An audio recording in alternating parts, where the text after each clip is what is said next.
Leer, sentir, viajar a través de las palabras, de las historias. Todos y cada uno de nosotros, todas y cada una de nosotras en este caso, porque estamos en un entorno en el que estamos hablando de mujeres inspiradoras, nos hemos sentido alguna vez acompañados por una historia, un libro. Pues claro, Julia Navarro, para ya el equipo, porque este libro está aquí, porque alguien del equipo lo ha traído, ha acompañado a muchos lectores y es un privilegio tenerla hoy aquí en el World Café, en este proyecto Mujeres con S, para hablar de eso, de mujeres inspiradoras, del papel de la mujer en la sociedad, de esas mujeres que a ella también en su momento la han inspirado o esos personajes femeninos que a nosotros nos inspiran. Julia Navarro, bienvenida. Gracias, Anne. ¿Cómo estás? Estoy muy contenta de estar, que me hayas invitado a este espacio, que me parece que realmente es muy inspirador. No porque yo vaya a inspirar nada, pero todas las mujeres que has traído aquí, desde luego para mí sí constituyen una fuente de inspiración. Tiene algo la mujer a través de la historia, ¿no? Que tiene algo evocador de una u otra forma. La mujer ha sido el motor a través de la historia de muchos cambios. La mujer tiene también partes que no se conocen mucho, como son la intuición, la empatía, la resiliencia. Esos valores de los que se habla mucho ahora también, esos recursos, ¿no? Tus personajes también son muy importantes e inspiradores. ¿Tú lo notas así cuando los escribes? Yo siempre intento contar historias en las que los personajes, los lectores los puedan percibir como reales.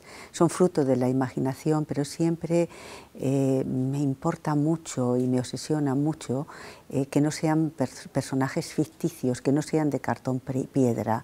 Es decir, por eso huyo de las heroínas, de los héroes, por eso intento contar vidas de unos personajes, en este caso personajes de papel, pero que podríamos ser cualquiera de nosotros. Te habrán hecho esta pregunta un montón de veces, pero voy a aprovechar, a ver, voy a intentar darle una vuelta, ¿no? Cuando a mí me preguntan, ¿tú lees? Digo, sí, soy hija de libreros y leo. Y leo a mujeres, me gusta más leer a mujeres. ¿Por qué? Vaya tontería, vaya cosa. La pregunta es obvia, ¿no? ¿Qué aportan las mujeres como género literario, la literatura escrita por mujeres? Pero le voy a dar una vuelta más. ¿Qué aportan sobre todo los hombres? Porque también cuando hablamos de mujeres parece que lo sabemos todo y que podemos escribir mejor porque somos más sensibles, más emocionales. ¿Crees que hay diferencia en realidad? No, yo creo que hay buenos y malos libros, libros interesantes y libros que no lo son. Es decir, la calidad de una obra literaria o de una pintura o de una entrevista en televisión no tiene nada que ver con que seas un hombre o una mujer. Es decir, esa diferencia yo desde luego huyo de ella. Es más, fíjate que la mayoría de los grandes personajes literarios femeninos han sido escritos por hombres. Es decir, si tú piensas en Ana Karenina, por ejemplo, bueno, es una creación de Tolstoy. Si piensas en un personaje tan potente, tan realmente arrollador como Bernarda Alba, lo ha escrito Lorca. Te pongo dos ejemplos, ¿no? O sea, con esto ¿qué quiero decir? Que necesariamente no hay que ser una mujer para describir el mundo de las mujeres, ni hay que ser un hombre para describir el mundo de los hombres. Sería absolutamente frustrante que yo no fuera capaz de intentar meterme en la piel de un personaje masculino y contar lo que le pasa, porque ellos llevan siglos metiéndose en la piel de los personajes femeninos y contándonos lo que nos pasa. No, yo en ese sentido no creo que haya una literatura femenina y una literatura masculina. Lo que sí creo es que hay un prejuicio. Es decir, durante mucho tiempo los hombres han tenido prejuicios al leer los libros de las mujeres, pensando que íbamos a contarles historias, no sé, de flores y mariposas, y que por tanto nada de lo que los pudiéramos contar les iba a interesar. Y ese prejuicio empieza a caerse. Pero yo diría que hasta bien mediados del siglo XX ese prejuicio hacia la literatura escrita por mujeres ha existido. Pues entonces, ellos se lo han perdido, ellos se lo han perdido. De hecho, bueno, aquí tenemos un ejemplo, ¿no? Chicos jóvenes, un operador de cámara, un compañero, ¡ay, va que viene Julia Navarro, el libro! Sí. Qué ilusión también, ¿no? Pensemos también en esas mujeres en las que tú te inspirabas, ¿no? Porque habrá autoras que especialmente te han movido, te han tocado. Y en mi caso, a mí lo que me pasa cuando te veo, digo, wow, es la que ha escrito esa historia, ¿no? Wow, ¿cómo lo hace, no? Me acuerdo también cuando vi a Vargas Llosa por primera vez, o autores que he podido conocer un poco. ¡Wow! ¿Cómo lo han hecho, no? Me imagino que tú también te has inspirado en mujeres que has dicho, ¡wow! ¡Qué bonito esto! ¿Cómo lo cuenta? Yo soy una lectora compulsiva, sí. Y tú que eres hija de libreros, sabes lo que hay lectores compulsivos. Y yo cuando me preguntan ¿cómo has aprendido a escribir? Siempre digo lo mismo, leyendo. Para mí, yo creo que mis dos grandes pasiones son la lectura y los viajes, o sea, todo aquello que me abre las puertas al conocimiento, a otras realidades. Entonces, yo leo desde que era muy pequeña, me enseñó a leer mi abuela, incluso antes de empezar a ir al colegio, me hacía sentarme a su lado y me hacía leer todos los días. Y bueno, eso hizo que en mí se desarrollara una gran pasión por la lectura. Me han inspirado otras mujeres escritoras, sí, pero también ellos, también hombres escritores. O sea, Virginia Woolf es una autora importante para mí, lo es desde luego, pero también lo es García Márquez. Es decir, no podría explicarme a mí misma, ni podría explicar todo lo que yo he ido aprendiendo a lo largo de la vida sin las lecturas, pero sin las lecturas de autores o de autoras que son realmente importantes y fascinantes, ¿no? De García Márquez me ha venido de repente una frase que me gusta mucho, que él dice, el susto del amor, ¿no? Qué bonita. Me encanta esa frase. Es una frase muy bonita. Amor. García Márquez reflejaba eso, ¿no? Eso que te hace dentro, que te mueve, ¿no? ¿Qué te hace a ti tener el susto del amor, Julia? A mí muchas cosas, es decir, porque si no creo que si no tuviéramos esa sensación estaríamos muertos por dentro.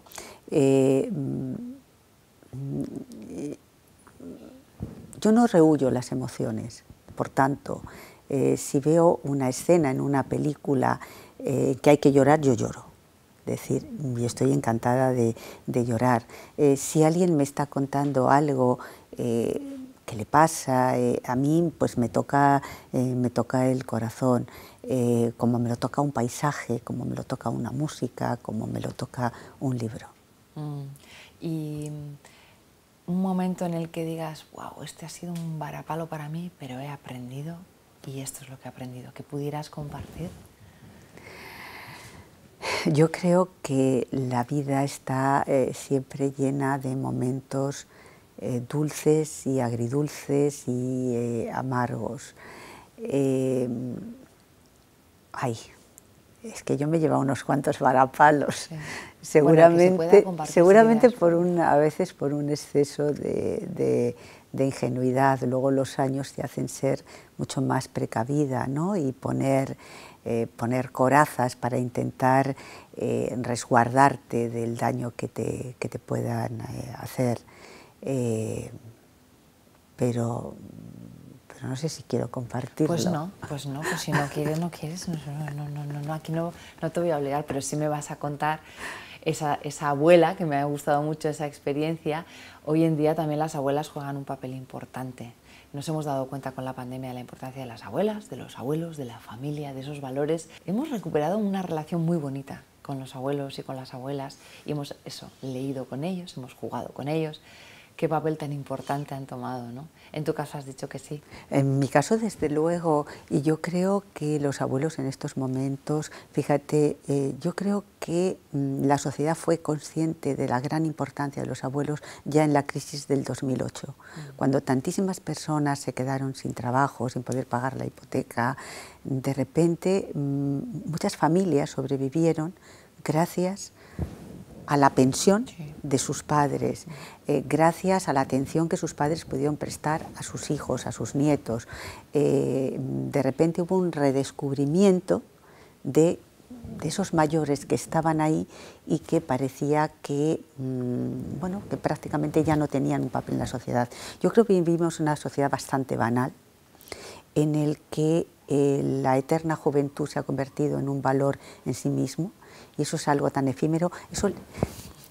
nadie lo puede conservar, o sea, la juventud le pasa a todo el mundo, es algo que te pasa, y sin embargo ha habido una especie de desprecio a la experiencia, al conocimiento, a todas esas cosas que podían aportar los mayores, y eso lo seguimos viendo hoy en día, ¿no? Es decir, cómo se prescinde de la gente mayor en los trabajos, realmente no porque hayan dejado de ser valiosos, sino porque al final los jóvenes son una mano de obra barata, y por lo tanto se arrincona la experiencia, se arrincona a gente que tiene todavía muchísimo que aportar, en pro de que lleguen los jóvenes, sí, pero yo creo que para que las cosas funcionen tiene que haber una relación intergeneracional. Tenemos mucho todavía que aprender de nuestros mayores. Te quería hablar también de que es que hoy en día una persona con 60, 70 años está en lo mejor de la vida. Claro, es que está cambiado muchísimo, nada que te cuides un poco y que seas una persona inquieta, es que a los 60, 70, pero sobre todo a los 65, que es cuando se jubila una persona, es que está en lo mejor, está todavía para dar mucho, todavía para compartir mucho, y es una generación tan bonita que yo creo que lo que tú dices, la sociedad no debería de prescindir de esas edades. Claro. Senior, que se les llama senior veteranos, pero que están en lo mejor.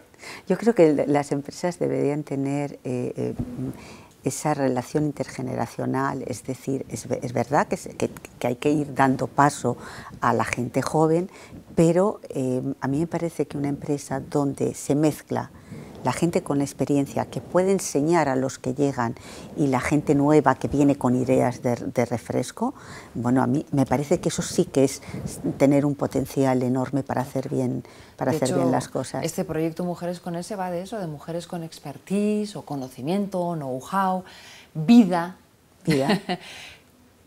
Experiencia vital que no tiene precisamente por qué tener que ver con la profesión, sino un valor añadido que se adquiere a base de eso que te hablábamos antes, de los varapalos que te llevas, de las celebraciones que haces, de las pequeñas cosas. Eso es lo que se comparte en un proyecto como este, como el de Mujeres con S, en el que, ¿por qué no? Hagamos equipo, cuéntame. Y te das cuenta que incluso la persona que es mentora dice, pues fíjate también que yo he aprendido un montón de cosas. Es que se aprende. Yo recuerdo cuando yo empezaba a hacer periodismo que en las redacciones los periodistas veteranos realmente era una suerte porque te enseñaban. Les admirabas y además decías, Dios mío, este señor tan importante que está aquí, ¿cuánto me está enseñando? ¿Cuánto estoy aprendiendo simplemente con verle? ¿Cómo envidio la agenda que tiene? Porque para un periodista tener agenda era lo más importante, y eso se hace a lo largo de toda una vida. Y sin embargo, en esa banalización de la sociedad en la que estamos instalados, el echar a un lado a la gente que tiene más experiencia, yo creo que es una pérdida. A mí muchas personas me preguntan, ¿cómo se escribe un libro? Y siempre digo 3 cosas, sobre todo cuando me preguntan los jóvenes. Digo, tienes que tener una historia que contar y tienes que saber contarla. Digo, pero además tienes que haber vivido, porque si no, lo único que vas a contar es lo que a ti te pasa, lo que tú sientes, y eso te da para un libro, pero a lo mejor no te da para muchos más. Entonces, el tener una vida vivida es importante. No es lo que cuentas, sino cómo lo cuentas, ¿no? Le das esa patina de experiencia que claro. Es importante. Oye, me apetecía hablar contigo también de un concepto que me parece fundamental para estar vivo, y no es otro que la curiosidad, ¿no? Es algo que lo tienen las generaciones más jóvenes, pero que los que sois más veteranos y más senior y seguís, como en tu caso, compartiendo historias, eres una mujer curiosa. No dejas de buscar historias, absolutamente. ¿No? Es que si no, yo creo que me estaría muriendo por dentro. Para mí, abrir las páginas de un libro es iniciar una aventura que no sé dónde me va a llevar. Es hacer un viaje a algún lugar, es conocer a otras maneras de pensar, y siempre lo hago con una enorme curiosidad. Lo mismo que cuando inicio un viaje, ¿no? Aunque sea un sitio ya conocido, siempre descubro algo nuevo. Yo creo que el día que no sienta esa pulsión de tener una curiosidad por qué sucede a mi alrededor, es que realmente estaré muy malita y me estaré muriendo. Hoy estaba pensando el paralelismo entre realizar un viaje y escribir un libro, que son como tus dos grandes pasiones. Claro, en un viaje tienes un itinerario, te puedes desviar. Hay que desviarse siempre. Hay que desviarse y dejarse llevar. Claro, en un libro me imagino que tienes la historia para contar, quieres contarla y tendrás una estructura que te imagino con el post-it en la pizarra de... Esto creo que se lo he visto a alguien, no sé si es a Elena Busquets o a algunas que he visto entrevistas de, mira, yo lo hago así, lo coloco así y pum. Pero te desvías también, me imagino que tienes momentos también. Fíjate, yo cuando tengo una idea o cuando surge el tema sobre el que quiero escribir, me paso meses pensando. Entonces, esos meses yo no tomo notas, no hago nada. Cuando empiezo a escribir la novela es cuando tengo como un cuaderno de notas, de hojas en blanco para cada novela. Y entonces ahí es donde yo me hago los croquis, los personajes, las fechas, que todo encaje para que no haya anacronismos. Pero hasta ese momento lo único que hago es pensar, cuando mi hijo era pequeño, a veces, me acuerdo una vez que me dijo, estaba en el parque con él y con un amigo suyo y el otro niño le preguntó, ¿tu mamá está enfadada? ¿Por qué es que no habla? Y él respondió, mi mamá es que está trabajando porque está pensando. Porque yo siempre le decía, cuando decía, mami, ¿por qué no me dices nada? Le decía, Alex, porque estoy pensando en mi novela. Entonces él relacionó inmediatamente, está pensando en su novela, las novelas es un trabajo, luego eso de pensar es un trabajo. Y